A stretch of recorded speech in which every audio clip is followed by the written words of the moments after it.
अब समाचार विस्तार से। सीएम केसीआर ने निम्स के विस्तार की पहल की है। उसके बाद नए ब्लॉक का शिलान्यास किया गया। येरा मंजिल में दशाब्दी ब्लॉक नामक इस संरचना के लिए भूमि पूजा आयोजित की गई थी।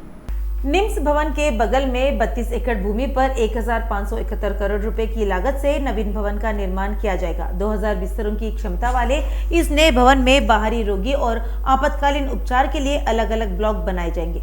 निम्स टावर को 3 ब्लॉक में 32 मॉड्यूलर ऑपरेशन थिएटर और 6 बेड मॉड्यूलर थिएटर के साथ बनाया जाएगा। इस अवसर पर बोलते हुए सीएम केसीआर ने कहा कि चिकित्सा और मानव जीवन के बीच एक अटूट संबंध है। उन्होंने कहा कि मानव जीवन में चिकित्सा का बहुत महत्व है। उन्होंने कहा कि सरकार ने ऐसे प्रमुख क्षेत्र पर विशेष रूप से ध्यान केंद्रित किया है। उन्होंने कहा कि आने वाले दिनों में महामारियों से निपटने के लिए स्वास्थ्य विभाग के पुख्ता होना चाहिए। उसके लिए सीएम ने याद दिलाया कि 2014 के बजट में चिकित्सा क्षेत्र के लिए 2100 करोड़ रुपए आवंटित किए गए। कार्यक्रम में मंत्री हरीश राव, तलसानी श्रीनिवास यादव, वेमला प्रशांत रेड्डी, विधायक दाना नागेंद्र और मुख्य सचिव शांति कुमारी ने भाग लिया। तेलंगाना में कंस्ट्रक्शन ने 5 अंतर्राष्ट्रीय पुरस्कार जीते। यादाद्री मंदिर समेत 5 इमारतों ने international beautiful buildings green Apple award जीते हैं। शिक्षा मंत्री सबिता इंद्रा रेड्डी ने रंगारेड्डी जिले के बड़ंगपेट नगर निगम के 10वें डिवीजन कुरमलगुड़ा में ब्राह्मण भवन का शिलान्यास किया।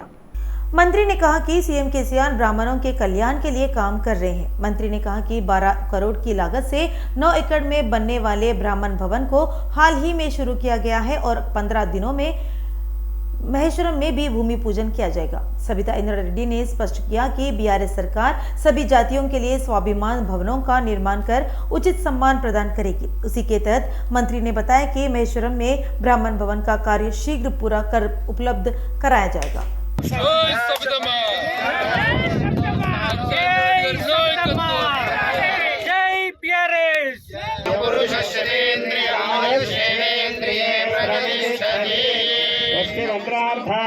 सबला सन्ति वेदोक्तं परिपूर्णायुष्याभिवृद्धिरस्तु मनोवांछाफलसिद्धिरस्तु राजद्वारे राजगृहे सर्वदा दिग्विजयमस्तु। शहर में आयकर विभाग के अधिकारियों की छापेमारी जारी है। आईटी की करीब 50 टीमें सुबह से ही विभिन्न क्षेत्रों में निरीक्षण कर रही है। हैदराबाद में आईटी अधिकारी बीआरएस मेदक सांसद कोटा प्रभाकर रेड्डी, विधायक मरी जनार्दन रेड्डी और पीला शेखर रेड्डी के घरों की तलाशी ले रहे हैं। आईटी अधिकारी मरी जनार्दन रेड्डी के जुबली हिल्स रोड नंबर 36 स्थित घर गए और निरीक्षण किया।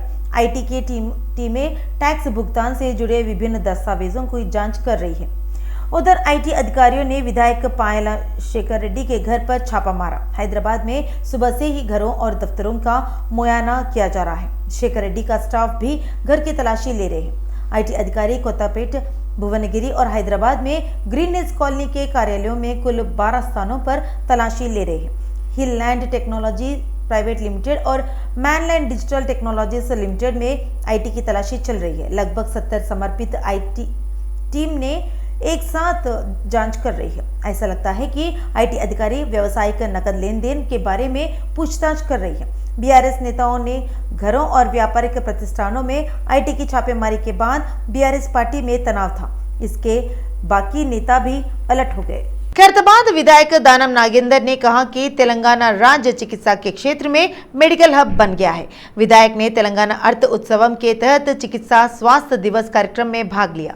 उन्होंने कहा कि वे जिन समस्याओं का हल पूर्व में मंत्री रहते हुए नहीं कर सके थे, उन्हीं समस्याओं को सीएम केसीआर के अधीन विधायक रहते हुए हल कर दिया। उन्होंने बताया कि निजी अस्पतालों में आम आदमी का इलाज कर पाना मुश्किल हो गया है। ऐसे समय में सीएम केसीआर बस्ती दवाखानों के नाम से गरीबों का मुफ्त इलाज करा रहे हैं। यह सराहनीय है कि खैरताबाद विधानसभा क्षेत्र में 15 बस्ती औषधालय शिशुओं और आंखों की रोशनी के लिए केसीआर किट प्रदान कर सेवाएं प्रदान कर रहे हैं। उन्होंने आश्वासन दिया कि खैरताबाद स्वास्थ्य केंद्र विकसित किया जाएगा और नेत्र विज्ञान विंग भी स्थापित किया जाएगा। जनता केसीआर के गुणगान करते हुए नहीं थकती और जो गरीबों की मदद के लिए हमेशा तत्पर रहते हैं। विधायक दानम नागेंद्र ने लोगों से सरकार द्वारा दी जा रही निःशुल्क चिकित्सा सेवाओं का उपयोग करने और स्वस्थ रहने का आग्रह किया।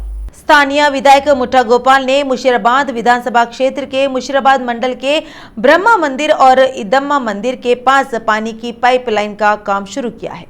विधायक ने कहा कि सीएम केसीआर के नेतृत्व में मुशीराबाद विकास की ओर अग्रसर होगा। मुछा गोपाल ने सभी से क्षेत्र के विकास में योगदान देने को कहा। इस कार्यक्रम में स्थानीय नगर सेवक सुप्रिया नवीन गौड़, बीआरएस राज्य के युवा नेता मुठा जयसिम्हा, स्थानीय मंडल अध्यक्ष नरसिम्हा प्रसाद, सचिव आकुला अरुणा कुमार, जल बोर्ड के अधिकारी डीजीएम मोहन राज, प्रबंधक शिव शामिल हुए।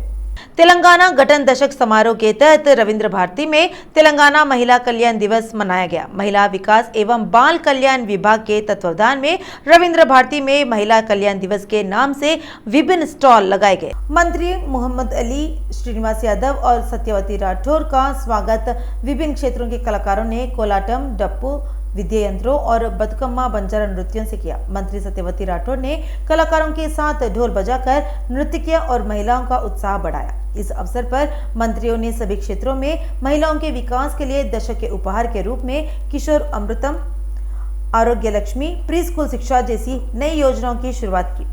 मंत्रियों ने कहा कि तेलंगाना आने के बाद सीएम केसीआर ने तेलंगाना राज्य को सभी क्षेत्रों में प्रगति के पथ पर आगे बढ़ाया है। उन्होंने कहा कि महिलाओं के खुश रहने पर ही देश समृद्ध होगा। इस दृष्टि से CM KCR Kalyan Lakshmi, she teams for women protection, KCR kit, मुफ्त शिक्षा और महिला आरक्षण ने महिलाओं को प्राथमिकता दी है।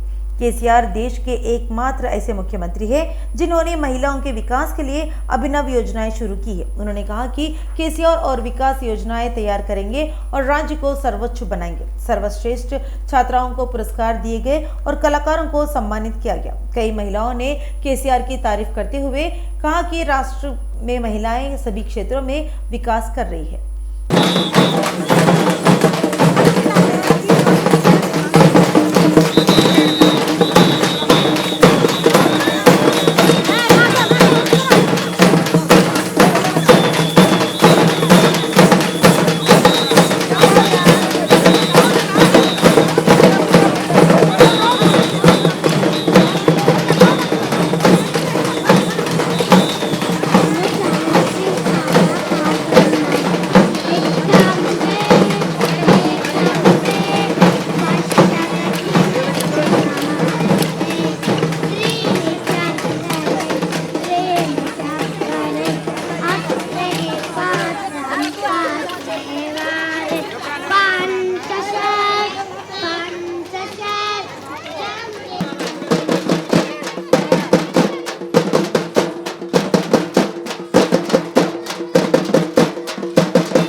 राष्ट्रपति द्रौपदी मुर्मू इस महीने की 17 तारीख को हैदराबाद आएंगे। राष्ट्रपति दुंडिगिल वायुसेना अकादमी में आयोजित होने वाली फ्लाइट कैडेट्स की संयुक्त स्नातक परेड में मुख्य अतिथि होंगी। तेलंगाना प्रजा संघ के संघर्ष वेदिका ने कहा कि वह राज्य में आवास की समस्या को हल करने के लिए राज्य भर में बस यात्रा का आयोजन करेगी। उन्होंने कहा कि इस महीने की 18 से 23 तारीख तक जारी रहेगा। डीजी नरसिम्हा राव ने कहा कि यात्रा 18 को महबूबाबाद में एक विशाल जनसभा के साथ शुरू होगी और 23 को रंगारेड्डी जिले में एक और विशाल जनसभा के साथ समाप्त होगी। इस 10 दिवसीय यात्रा के मुख्य अतिथि सीपीआईएम पोलित ब्यूरो के सदस्य बीवी राघवलु होंगे। डीजी नरसिम्हा राव ने बताया कि यह यात्रा इस मांग को लेकर चल रही है कि तेलंगाना राज्य सरकार गरीबों और मजदूरों वर्ग से किए गए वादों को पूरा करे, खास तौर पर डबल बेडरूम मकान और हाउस प्लॉट के निर्माण के लिए फंड जल्द दे। सूत्रधार साहित्यिक एवं सांस्कृतिक संस्था हैदराबाद चैप्टर और केंद्रीय हिंदी संस्था की तरफ से महानगर के बोयनपल्ली में पुस्तक लोकार्पण सह कवि सम्मेलन का आयोजन किया गया। मुख्य आयोजनकर्ता व साहित्यकार सरिता सुराना और आर्या झा ने इस बारे में जानकारी दी। आर्या झा ने के कहानी संग्रह आधा इश्क का लोकार्पण जानी मानी साहित्यकार डॉक्टर अहिल्या मिश्रा ने किया। डॉक्टर मिश्रा मुख्य अतिथि के तौर पर कार्यक्रम में उपस्थित थी। इसके अलावा डॉक्टर गंगाधर वानोडे ने कार्यक्रम की अध्यक्षता की। विशेष अतिथि के तौर पर प्रोफेसर ऋषभ देव शर्मा व सम्मानित अतिथियों में डॉक्टर वी वेंकटेश्वर राव और देवकांत पवार उपस्थित थे। कार्यक्रम में के द्वितीय सत्र में कवि सम्मेलन का आयोजन किया गया। इस दौरान मुख्य अतिथि के तौर पर कवयित्री एवं गीतकार विनीता शर्मा उपस्थित रही। इसके अलावा सत्य प्रसन्न राव, रेणु शब्द मुखर और सभाजित सिंह आदि ने कार्यक्रम की शोभा बढ़ाई। कि जीवन में मानव के साथ क्या घटित होता है उसे साहित्यकार के शब्दों में रचकर साहित्य की रचना करता है। अर्थात साहित्यकार जो देखता है, अनुभव करता है, कहानियां भी उनकी आत्मानुभूति से जुड़ी हुई है। यही कारण है कि ये कहानियां पाठकों को भावनाओं में बहाने में सक्षम है। अधिवक्ता जिलानी ने सरकार से गुहार लगाई है कि उनके मुवक्किल की जमीन राज्य उच्च न्यायालय के आदेशानुसार सौंपी जाए। सोमाजीगुड़ा प्रेस क्लब में आयोजित पत्रकार वार्ता में उन्होंने कहा कि मंसूराबाद गांव सरनगर मंडल के सर्वे नंबर 7 में अनीफा बी नाम की जमीन के खिलाफ हम 2010 से कानूनी लड़ाई लड़ रहे हैं। जिलानी ने कहा कि अनीफा बी के कहने पर उनका पोता यूसुफ खान गरीबों को जमीन बांटने को तैयार था, लेकिन गरीबों को जमीन बांटने में मदद करने के आदेश जारी कर दिए गए। उन्होंने आरोप लगाया कि विकलांगों और गंभीर परिस्थितियों का सामना कर रहे लोगों को जमीन बांटने की सरकार की कई दलीलें बेकार चली गई। अब भी उच्च अधिकारियों ने जवाब देकर जमीन देने की गुहार लगाई है। आरटीसी क्रॉस रोड स्थित एक अपार्टमेंट में सड़क से बगल के रहने वाले अस्पताल भवन के मालिक ने अपने अनुयायियों के साथ दीवार तोड़ दी। इसके चलते दोनों गुटों में मारपीट हो गई। अपार्टमेंट के लोग परेशान थे कि चिकड़पल्ली पुलिस स्टेशन के सामने पट्टाबी टावर्स के अंदर से उनके अस्पताल तक एक सड़क है। अपार्टमेंट के निवासियों ने दुख व्यक्त किया है कि उनके द्वारा बनाई गई सुरक्षा दीवार को तोड़ा जा रहा है और उन्हें आतंकित किया जा रहा है। हालांकि अस्पताल के किनारे एक सड़क है। उन्होंने शिकायत की कि यह मुख्य सड़क के करीब है और वे अपने अपार्टमेंट से आगे बढ़ रहे हैं। उन्होंने कहा कि उन्होंने अपने अपार्टमेंट के बगल में अवैध रूप से एक 6 मंजिला इमारत का निर्माण किया है और उसमें एक मल्टी स्पेशलिटी अस्पताल स्थापित किया है और उन्हें अपने स्थान से रास्ता देने के लिए कहकर हिंसा का सहारा ले रहे हैं। उन्होंने यह भी आरोप लगाया कि वह मंत्रियों और विधायकों को जानते हैं और सरकार के भी सभी विभागों के अधिकारियों से उनके संबंध है। उन्होंने चिंता जताई कि पुलिस में शिकायत करने के बावजूद भी वे कह रहे हैं कि यह हमारे अधिकार क्षेत्र में नहीं आता है। उन्होंने मंत्री केटीआर से इस मुद्दे पर जवाब देने और पट्टाबी अपार्टमेंट के निवासियों को उचित न्याय देने के लिए कहा। तेलंगाना में सबसे पहले कौन बीआरएस पार्टी को मात देगा? अब प्रतिशत रूप से उठी कांग्रेस, नई टीम के साथ बीजेपी। राजनीतिक चाल चलने में माहिर केसीआर ने विकास की गति भी तेज कर दी है। मैदानी स्तर पर कांग्रेस को मजबूत करने के लिए वरिष्ठ कदम उठा रहे। बीजेपी भी नेतृत्व बदलने और नई टीमें के साथ चुनाव लड़ने की सोच रही है। साई मेधा कोटी संस्थान के निर्देशक जेसी रुद्र प्रताप, सह निर्देशक शशिकांत वाल्मीकिलु ने कहा कि उनके छात्रों ने तेलंगाना ESIT के परिणामों में धूम मचाई है। कल जारी किए गए परिणामों में बताया गया कि उनके छात्रों ने EEE, CSE, ECE, DME और DCE विभागों में राज्य में पहला रैंक हासिल किया है।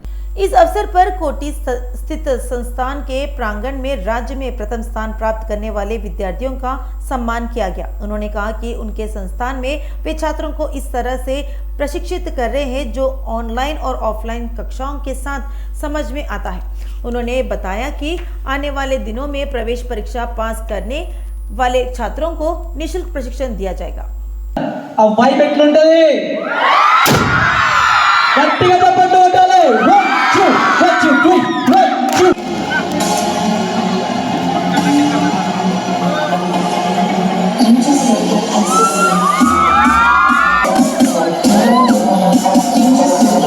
लंदन में एक एक भयानक घटना घटी। ब्राजील के एक युवक ने इब्राहिमपट्टनम ब्राह्मणपल्ली की तेजस्विनी रेड्डी पर चाकू से हमला कर तेजस्विनी और अखिला को गंभीर रूप से घायल कर दिया। कुलसमपुरा थाना अंतर्गत जियागुड़ा में दर्दनाक हादसा हो गया। राहुल सिंह नाम के एक छात्र ने आत्महत्या कर ली।